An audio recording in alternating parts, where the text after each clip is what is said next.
Hoje é terça-feira, dia 15 de março de 2022, são 13 horas e 35 minutos, 27 graus, em Franca, São Paulo.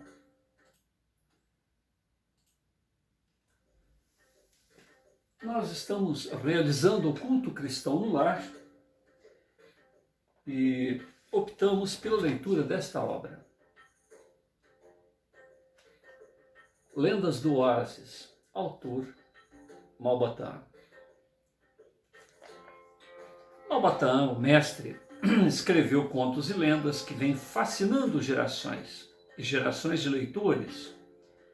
Nas 15 histórias aqui apresentadas, em cenários diversos, as escaldantes areias do deserto, a gélida Ucrânia, a imperial Viena, a misteriosa Índia, monarcas, príncipes, sultões, sheiks, rabinos, beduínos, dançarinas hindus, poderosos governantes, humildes escravos, vivem amores proibidos, são tentados pela vaidade, conhecem as injustiças das punições e são premiados pelos gestos de amizade. Suas descobertas e experiências nos ensinam que não devemos nos iludir com as aparências, mas buscar a sabedoria no meio da reflexão e da ética. Programa Nacional do Livro Didático, obra distribuída pelo Governo do Estado de São Paulo.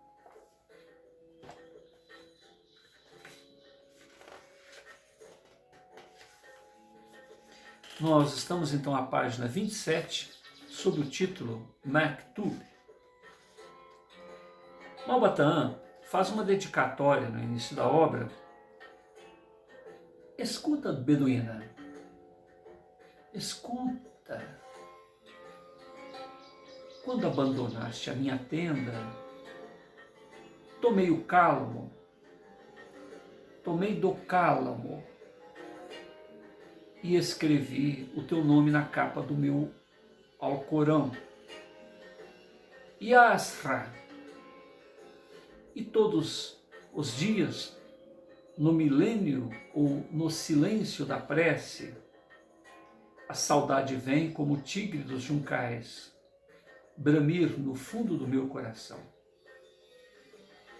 Essa aleika, a minha promessa, ó beduína, não foi escrita na areia incerta do deserto. Por isso é que verás o teu nome repetido em quase todas as páginas deste livro.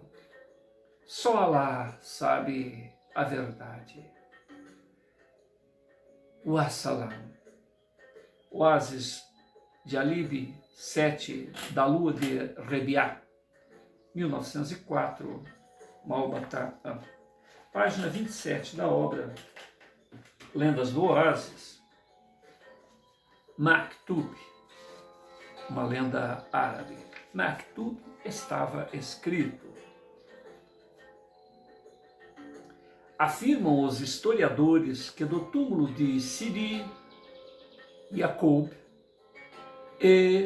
existente em Tlassen, data do século XI. Não nos move o desejo de contestar a opinião dos eruditos sobre um monumento quase em ruínas, perdido ou esquecido, talvez no deserto. A única coisa realmente interessante que se encontra nessa colba, outrora tão venerada pelos crentes, é uma inscrição ali deixada por um escravo. Resume-se nesta legenda numa palavra: Maktub, gravada sobre a pedra que cobre as cinzas de Sidi Yaqub. E sabeis, ó cristão, o que quer dizer Maktub? Esta palavra encerra filosofia de um povo, o destino de uma civilização. Maktub é um vocabulário árabe que significa apenas estava escrito, ou melhor, tinha que acontecer. Maktub é, enfim, expressão da fatalidade. Tal palavra, na laje tumular de Tlemcen, recorda um episódio ocorrido com dois namorados que o destino caprichoso uniu para depois separar cruelmente. Conta-nos uma lenda que na cidade de Oran, ao norte da Argélia, vivia uma moça de origem francesa, chamada Eliette.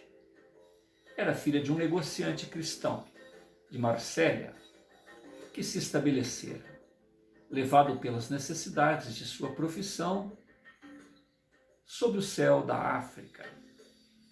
Certa vez, durante uma feira, conheceu Eliette, o jovem Aziz El Hassim, de origem nobre, descendente de uma das mais ricas famílias de Tlemcen. Uma viva simpatia que deveria crescer de dia para dia, uniu desde logo os dois namorados. Eliette, levada por seu temperamento excessivamente romântico, apaixonou-se pelo árabe. E este, arrebatado como os homens de sua raça, sentiu que a sua vida não mais teria sentido se lhe viesse a faltar o amor da cristã. A pitoresca cidade de Oran, por esse tempo, sob o poder de Bey Mustafa Ben Youssef, foi testemunha silenciosa daquele amor. As tamareiras, sob o sol causticante, abriam suas palmas e estendiam no chão, da praia até a montanha, um largo tapete de sombras, sobre o qual os dois jovens caminhavam felizes. Longas horas, esquecidas em doces colóquios. Um grande abismo de intolerância, preconceitos, separa, entretanto, uma cristã de um adepto da religião de Maomé. Os pais de Eliette, informados das inclinações amorosas da jovem, opuseram-se tenazmente àquele casamento que lhes afigurava desonroso. E o primeiro brigue que levou ferros de Oran transportou para Marsella a apaixonada menina. O infortúnio na vida das criaturas escreve às vezes páginas, várias páginas, num período durante o qual a felicidade mal teria tempo para esboçar a curva da letra Aleph, A-L-E-F.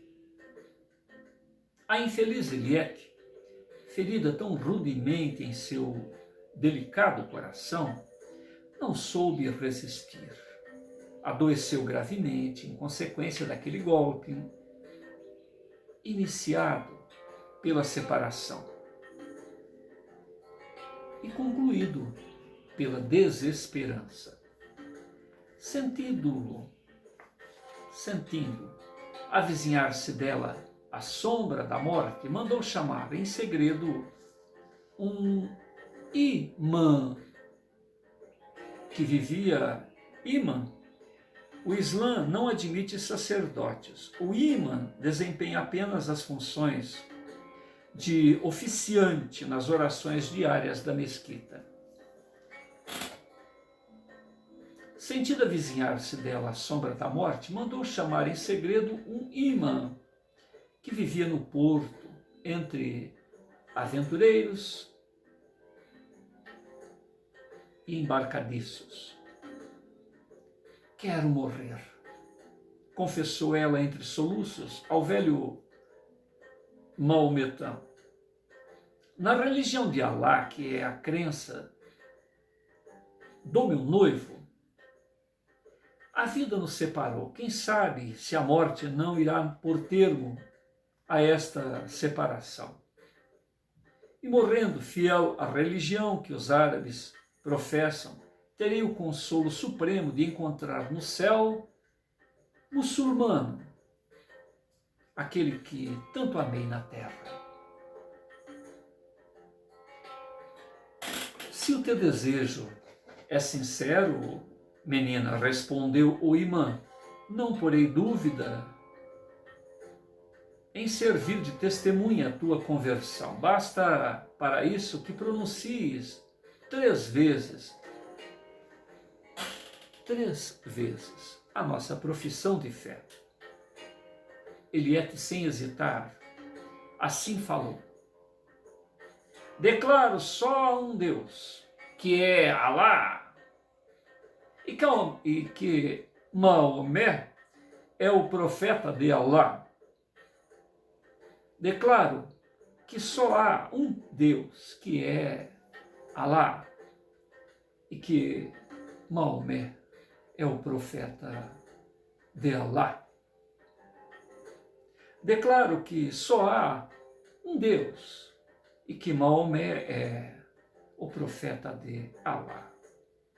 3 vezes repetiu as palavras que constituem o dogma fundamental da religião dos árabes. O imã, então, tirou as sandálias, abriu um exemplar do Alcorão e, voltando-se para Meca, a cidade santa, leu em voz alta o 1º capítulo do livro de Alá.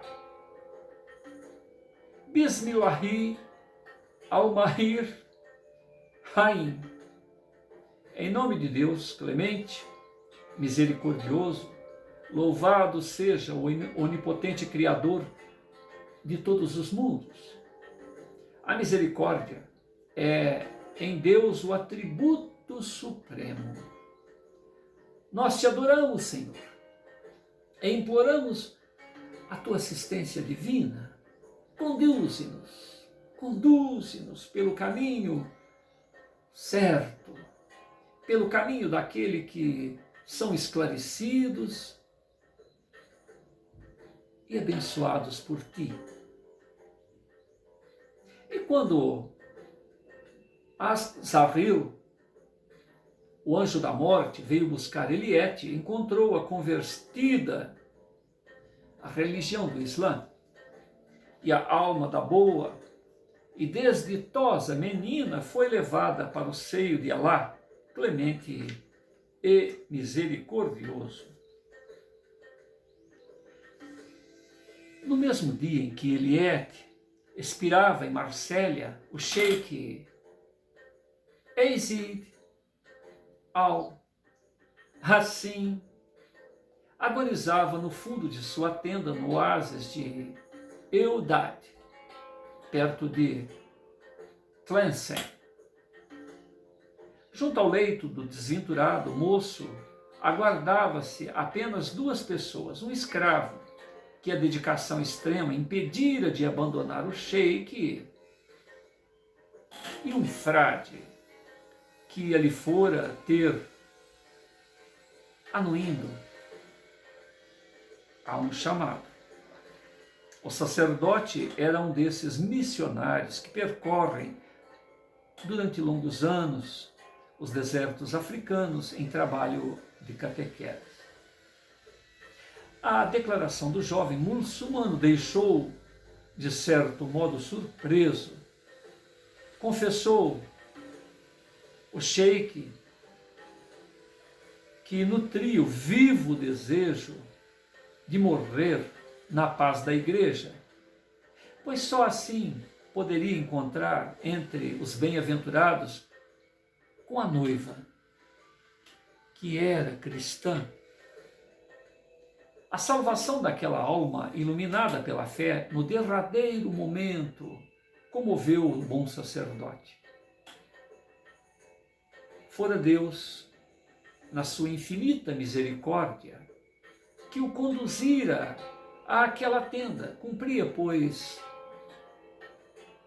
a ele salvar dos tormentos do inferno o jovem arrependido. E o padre, depois de ouvir a confissão do sheik, e tendo-se certificado da sincera ou da sinceridade de sua resolução, deu-lhe a absolvição plenária, balizando-o ou batizando-o, segundo manda a Santa Igreja Católica. E fê-lo ainda receber na hóstia, em comunhão, o corpo divino de Jesus, nosso Senhor. Assim o rico sheik Yazid assim, príncipe de Tlemcen, que em vida rezara nas mesquitas e erguera preces a Alá, o Onipotente, cerrou os olhos para os desenganos do mundo, como um bom cristão. Mektub. Estava escrito: a fatalidade é cega, a fatalidade é inexorável. Estava escrito que os dois namorados de Urã nunca mais teria termo a cruel separação. E nem mesmo com a morte veriam realizado o seu sonho de amor. E isso aconteceu. Ela morreu muçulmana. Ele, também por amor, morreu cristão. Mektub, Malbataran.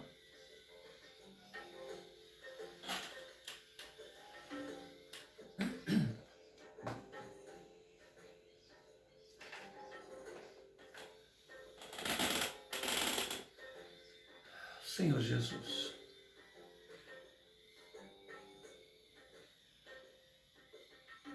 Mestre incondicional de nossas vidas, em meio a essas surpreendentes criações do professor Júlio César, aqui estamos a refletir sobre as inconsequências humanas que olvidam a essência do existir. Criamos por conveniências imediatistas, interesses imediatistas, divisões, até mesmo em relação ao Pai Celeste. Porque se o amor desses dois jovens foi separado por interesses, por convenções, por preconceitos, por cismas, aqui na Terra,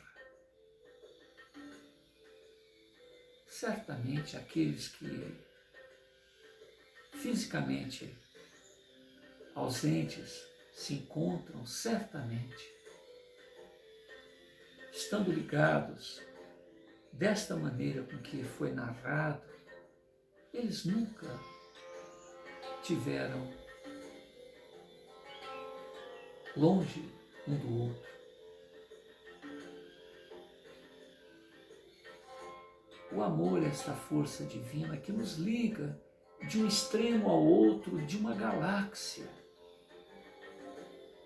O amor é a única força capaz de fazermos superar todas essas diferenças. O amor é a força capaz de fazer com que saiamos de um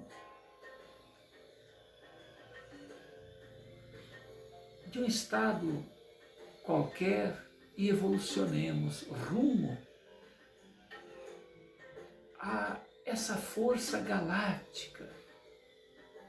Porque aqui nós colocamos a distância imposta por convenções religiosas. É como se houvessem vários deuses. Quem é Deus? Temos condições de compreender a extensão do que representa o Pai Celestial nos dizeres do nosso mestre Nazareno?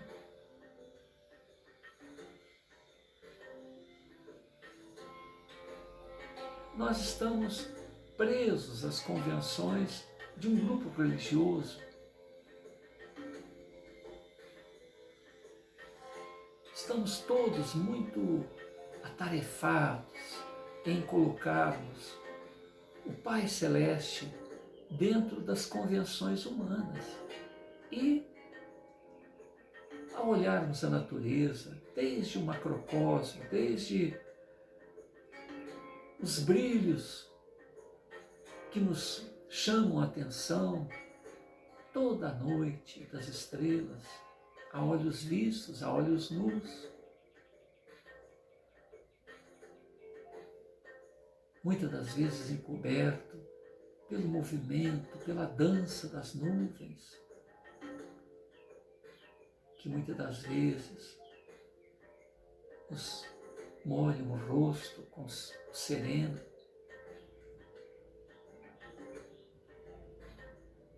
Com os ventos que causam bailado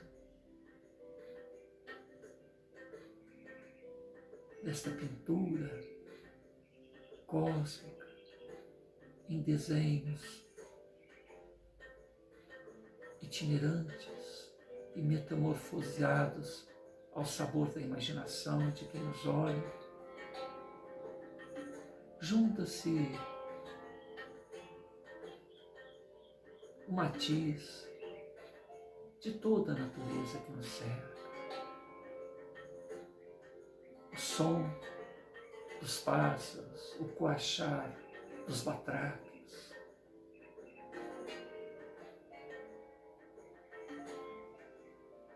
As cigarras que fazem a sua festa, os pássaros noturnos,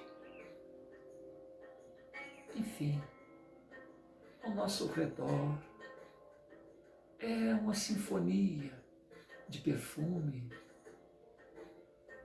de cores, de imagens, de uma variedade infinita, onde, se nós observarmos o detalhe, nós nos extasiamos. Se nós observarmos o conjunto, nós nos rendemos ante ao enlevo.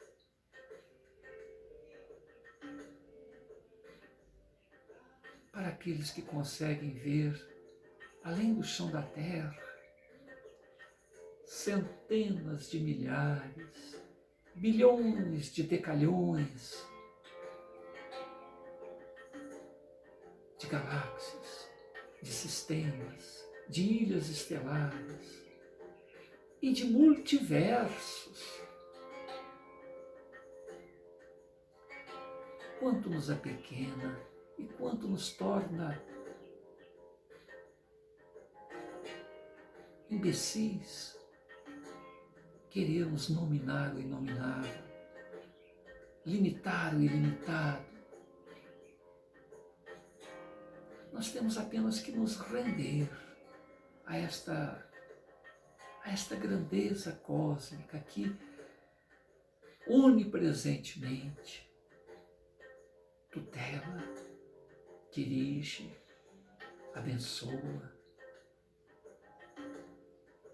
organiza e nos torna co-criadores, enviando os seus propósitos, a exemplo do Cristo de Deus, a exemplo de Maomé, a exemplo de Buda, Krishna e tantos outros, para nos fazerem perceber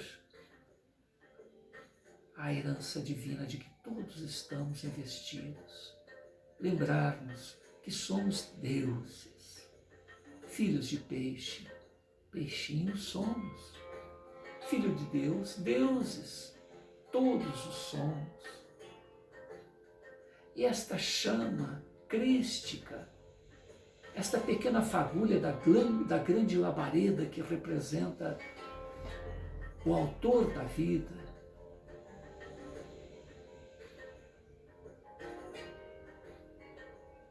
na ínfima unidade, o todo está presente. Então podemos, desde que o queiramos, entender que o Pai Celeste, que a razão de ser, do existir de todos esses multiversos, não tem nome. Ele está em cada um de nós e em todo lugar.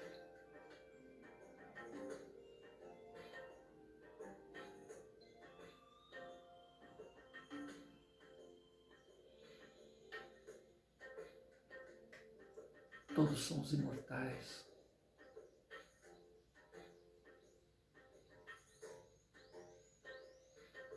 E esta herança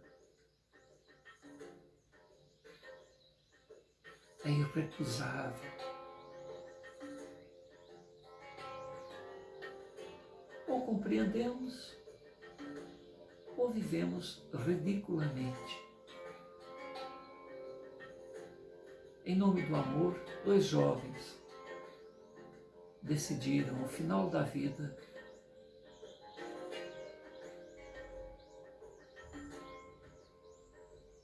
se colocar em função do outro, para que pelo menos no plano do mais além pudessem estar juntos, já que isto lhe foi recusado pelas convenções humanas. Nunca estiveram separados. É uma parábola, é uma metáfora que representa o quanto nós que mal sabemos a respeito de nós mesmos, somos ambicionados a dizer a outrem o que deve fazer de sua vida. Temos que ser espectadores de toda essa ambiência, de todas essas vidas que pululam ao nosso redor, tirar de cada um aquilo que acrescente e que nos permita seguir adiante. E desta forma, permitir ao outro que também siga adiante. Se somos imortais, se somos fagulhas da grande fogueira, que é o próprio autor da vida, que nos convida a fazer o que ele fez, reconhecendo-nos co-criadores, não importa a maneira com que estejamos, onde estagiemos, iremos criar a nossa própria realidade e interferir na realidade daqueles com os quais convivemos.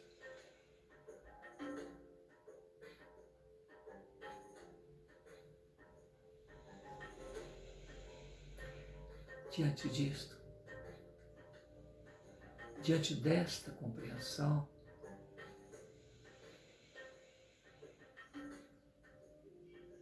não nos resta outra alternativa senão nos ampararmos no amor,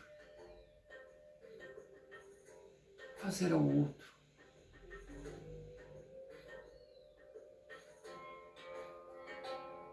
o que julgamos poderia, deveria ou gostaríamos que nos fosse feito.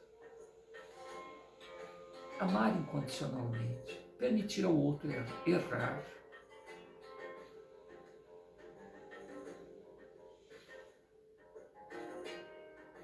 Mais cedo ou mais tarde, cada qual irá se entreter com as consequências e daí para adiante, diante do erro, diante das consequências, do erro de algo, dos equívocos, assumiremos novas posturas perante a vida.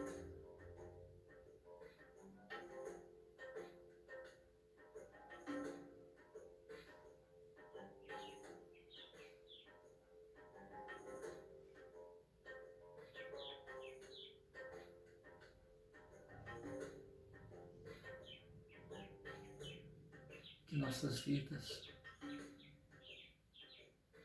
sejam sempre voltadas a essa ciência do amar. No amor encontramos novas forças, no amor encontramos as respostas não articuladas ao raciocínio. O amor é de origem do próprio Criador. Todos os erros, todos os equívocos, todas as interpretações nascem dessa nossa maneira pessoal de acharmos